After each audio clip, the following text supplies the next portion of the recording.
La force d'une nation ne se mesure pas uniquement à ses institutions ou à ses richesses naturelles.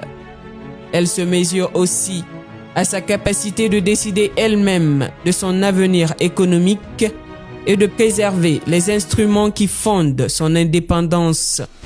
C'est dans cette logique que la Guinée affirme aujourd'hui, avec davantage de détermination, sa souveraineté économique et monétaire.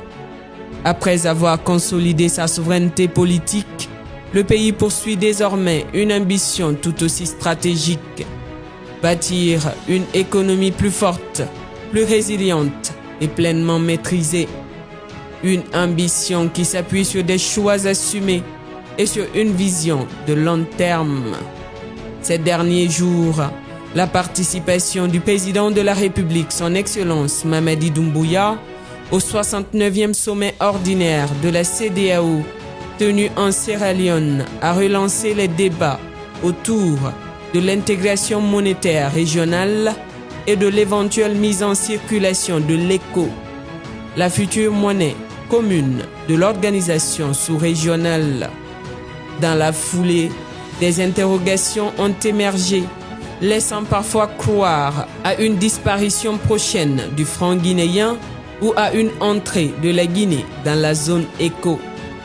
Pourtant, les réalités économiques du pays invitent à une lecture plus nuancée, car le franc guinéen, en plus d'être la monnaie nationale, représente un symbole fort de la souveraineté économique de la Guinée et un levier stratégique permettant à l'État de conduire ses politiques économiques, d'accompagner ses priorités de développement et de préserver son indépendance financière. Cette volonté de consolider la souveraineté nationale se traduit également par des actions concrètes.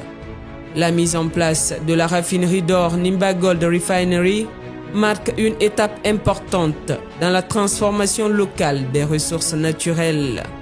En créant davantage de valeur ajoutée sur le territoire national, cette initiative contribue à renforcer l'autonomie économique du pays, notamment à travers le rôle de la Banque centrale de la République de Guinée.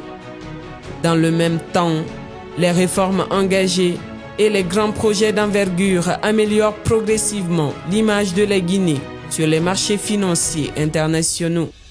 L'évolution de la notation du pays, passée de B+ avec une perspective stable à une perspective positive, traduit la confiance grandissante des institutions financières dans les orientations macroéconomiques mises en œuvre sous le leadership du président Mamadi Doumbouya.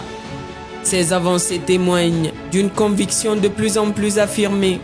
Une économie solide se construit d'abord sur la maîtrise de ses propres choix.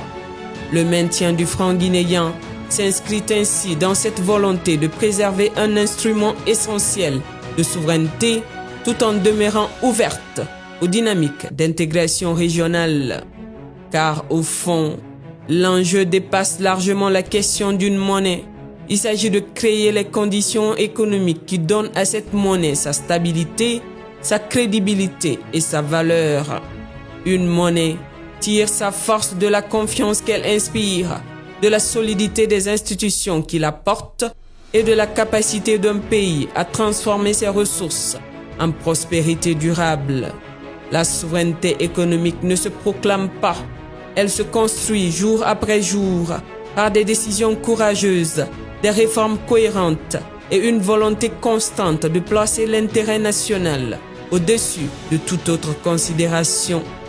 Au-delà des débats sur les monnaies et des spéculations qu'ils peuvent susciter, le véritable défi demeure celui de la création de richesses, de la transformation des ressources nationales et de la capacité d'un pays à maîtriser les leviers de son propre développement.